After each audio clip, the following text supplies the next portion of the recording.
Hey y'all, it's Rick here with Uncommon Communion, recording on the evening of my birthday. Yes, it is still January 20th. It has been today my 56th birthday, and I'm tired.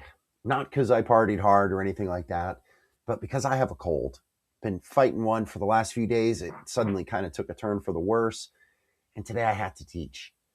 But I did it. I got through it. I taught well. I enjoy the trainings that I lead. I got kind of a extra burst of energy doing it. But I came home and I was tired. And then I watched something. No, it's not Severance anymore. Something else. I'll tell you a little bit about it. Before that, though, let us begin as we always begin by recognizing, realizing, celebrating, and leaning into basing our life upon the foundation that we are always and everywhere in the holy presence of God and each other. Yeah. So, what I watched was something I've been wanting to watch for a while. It is the new Naked Gun movie. Now, you may remember back from like the 90s, the Airplane guys, right? The guys that made the movie Airplane and Top Secret and a few other movies. Also, about that same time, they made a TV series called Police Squad. And Leslie Nielsen, who was also in Airplane, played Frank Drebin, who is this cop that was just hilarious, just clueless and, kind of bumping into things and all these plays on words. And made a couple movies. I think there was one or two movies, maybe even three movies that they made. Interestingly enough, and problematically enough, I suppose, O.J. Simpson was in those movies as kind of a sidekick character. But the Naked Gun series kind of fell away until I think it was about a year ago, a year and a half ago, that they picked it back up with Liam Neeson in the Leslie Nielsen role. And been wanting to watch this and didn't get to it in the theaters. I was kind of disappointed. I think it was a fun thing to do on my birthday to get a good laugh, to kind of say, hey, I'm going to watch this, because I want to watch it. But it wasn't great. The writing and the jokes just, they weren't there. So maybe it was just kind of a thing of the past, maybe should have been left in the past. And I'll tell you, Liam Neeson is no Leslie Nielsen. He was hilarious. So I want to talk to you this evening about Psalm 21, which is where we are. No politics tonight. It was kind of a quiet day, I suppose. And I want to jump right into Psalm 21 because I want to keep this short tonight, y'all. I'm still feeling that cold. I got 3 more days of training I have to lead this week. So I'm going to hit the hay here pretty soon. This group of Psalms in the early 20s, 21, 22, 23, and 24, are all Psalms that you might recognize, right? Certainly Psalm 23. Everybody knows Psalm 23. The Lord is my shepherd, and so on, right? Before that, though, comes Psalm 22, which will be on Wednesday, or actually on Thursday, looking at my calendar. And that is when you'll recognize because Jesus himself says part of it in the Gospels. Today, though, is Psalm 21, 21st. This one is not as familiar, but it is, I think, important, relatively short, it's like 13 verses, not a long one, but relatively important because here we see the king of Israel, David, right, praising God who is king. And this is not without some irony and with some, I think, complications, because you may remember, if you kind of rewind a little bit, back in the day of the judges, Samuel, the prophet, rises up out of the judges, kind of becomes the lead judge, and he becomes the spokesperson for the people. And in, I think, First Samuel, he goes to God and he says, God, the people really want a king. They look around and they see all these other nations, all these other people who have their gods, but they also have their kings. Can you give them a king? And God is pretty skeptical. God says, I get where you're coming from, Samuel, But you know what? There is a very good chance that if they get an earthly king, he will take the place of me. They will start worshiping him. He will become corrupt, and they're going to kind of edge me out. This is God saying this. And Samuel says, okay, I get that. Please, people really want this. And God, seemingly begrudgingly, we get a very sort of human-ish God here, right? God says, okay, I warned you. So God has Samuel anoint Saul. And Saul turns out to be a disaster, right? Saul is awful. At first, he is, I mean, in his good column, he's very much of a powerful warrior. This is a time when the Israelites were establishing themselves in the promised land. And, there's all these other tribes, and Saul is this warrior king. But very quickly, he disobeys God and also kind of loses his mind. It seems that Saul probably was bipolar, what we would, today call bipolar. And because he has these great bouts of depression that we learn about when David enters the scene, right? So as Saul is losing favor with God, as Saul is kind of losing his mind, Samuel is told, go to Jesse. One of his sons is going to be anointed. That is David.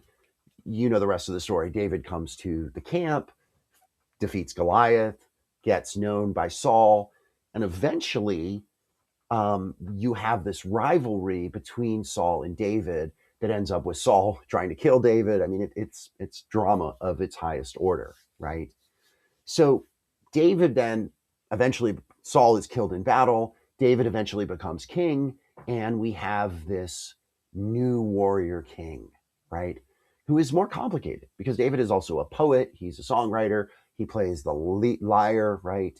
He calms Saul. That's kind of one of the things we learn that he does in the camp with Saul is he plays his lyre and kind of calms Saul before Saul turns on him, of course. So this Psalm 21 is very much out of that sort of mindset. And we have here praising God for lifting up the king and what God does on behalf of the king, King David. So again, as I read this, I'll say grandfather, grandmother. So grandfather, grandmother, our tribal chief takes joy in your power, the king, right? His heart dances when you give him victory. Whatever his heart desired, you have given him. Whenever he sent his voice to you, whatever he asked for, you gave him. You bring him good blessings and place a headdress of many feathers on his head. He asked you for a long life, and you gave him the life of beauty and harmony that never fades. He now has great honor through the victories you have given him.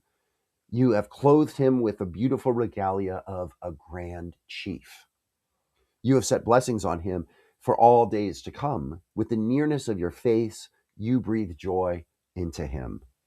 Our great chief trusts in grandfather, and through the faithful and true love of the one above us all, he will sit firmly in his seat of honor.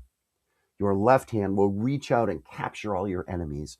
Your right hand will lay hold of all who come against you. These enemies cannot endure your face, grandfather. To them, it is a red hot fire pot. The raging flames will swallow them up, and the fire will devour them like dry weeds. You will wipe all their offspring from the earth and remove their descendants from humankind. Every evil plan they hatched, every harmful scheme against you will come to nothing. When you string your bow and take aim, all you will see is their backs as they run from you in battle. Oh, grandfather, grandmother, you are highly honored. We will sing on the drum, dance, and praise you. So, interesting here, because in this psalm, we get this in some of the other psalms that we've read recently, God, grandfather, grandmother, is being praised because God has elevated this king, right? That God has given this godly power to a human, to a king. And what has God done on behalf of this king or for this king is destroy the king's enemies. who the psalmist is implying is also God's enemies, right? Which again is so very different than what we understand from Jesus, right? The God that Jesus knows and talks about, right? Abba, God who does not have enemies, God who is on the side of the weak and the poor, right? The God who is love, right? So, how do you reconcile that with what we are getting here in the Psalms and really in many places in the Old Testament? And I've talked about this a little bit before. And again, I think it could be a fruitful ongoing conversation because I think in many ways it's at the heart of Christian nationalism, right? This idea that God is a warrior God, that God is going to smite enemies, that God is going to build this earthly kingdom. And therefore, as followers of God, that's what we are to do. I think, though, that the folks in the Old Testament got it wrong in those places. Now, I know this is a huge claim to make. And again, I can unpack it more. I'm getting close to my time here. But it's clear, I think, especially here, that there's a lot of projection going on, right? That the psalmist is wanting God to be a certain way.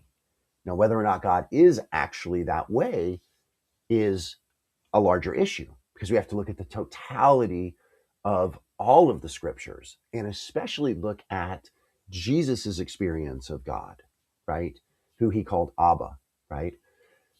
It's quite possible, and I think very likely, that especially in this part of the Old Testament, in the Judges and the Kings, the warrior part of the Old Testament, that the people want to be warriors, right? They want to have a powerful king. They want to be able to destroy their enemy. And therefore, they think God wants that also, right? They just assume that. And they make God want that. Now, we're going to get other images of God in the Psalms. We got that yesterday, this creator God who, creates harmony and creates the earth. And I think that is more true to how God is as experienced and described by Jesus than what we are getting here.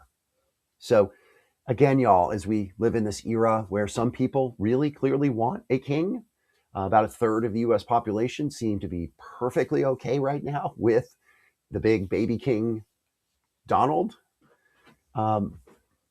It seems like this is a strand that runs through humankind, right? Through human experience, desiring a king, because that's what we want God to be. It's a lot more comfortable because then God feels a lot like us. And if there's anything we can know, and this will be our final thought here, is God is not us. God is our creator, but God is different than us in ways that we can't fully even begin to comprehend, right?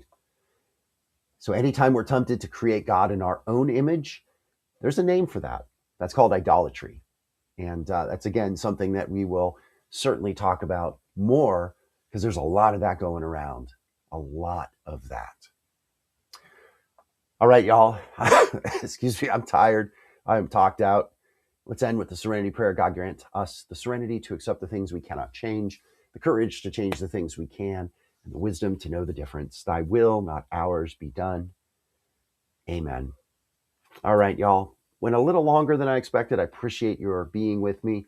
Hope to write instead tomorrow night. Blessing and good. Be bold. Hold fast, y'all.